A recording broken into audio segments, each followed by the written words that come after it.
صباح الخير عليكم. ازيكم عاملين ايه؟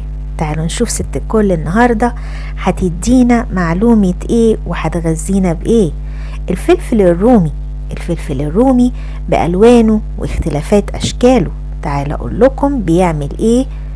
اول حاجة بيقي من الاصابة بالانيميا وفقر الدم، بيعزز المناعة، بيساعد في تقوية الجهاز العصبي، بيحمي البشرة من علامات الشيخوخة المبكرة، بيساعد في الوقاية من مرض الألزهايمر عافانا وعافاكم الله، بيحافظ على صحة الجنين والأم فترة الحمل، بيساعد كمان في خسارة الوزن.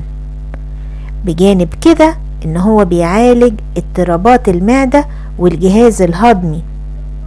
تعال أقول لكم كمان الفلفل الأصفر بيحتوي على نسبة عالية من فيتامين A، أما الفلفل الأحمر بيحتوي على مادة الليكوبين اللي بتساعد على علاج العقم عافانا وعافاكم الله.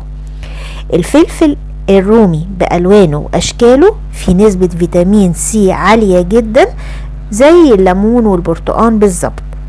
ألوانه بتقي من أمراض السرطانات عافانا وعافاكم الله.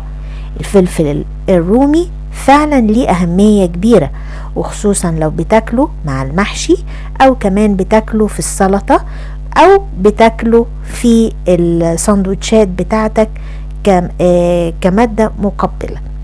حاول دايما انك انت تحرص عليه.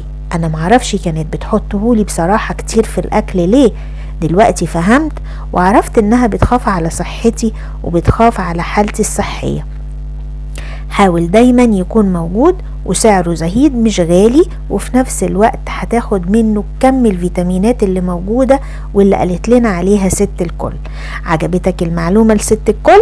يلا حط لها اللايك والشير والاكسبلور وشير لها الفيديو وفيد واستفيد، وزي ما فدت نفسك فيد غيرك. دمتم في رعاية الله وأمنه وسلام.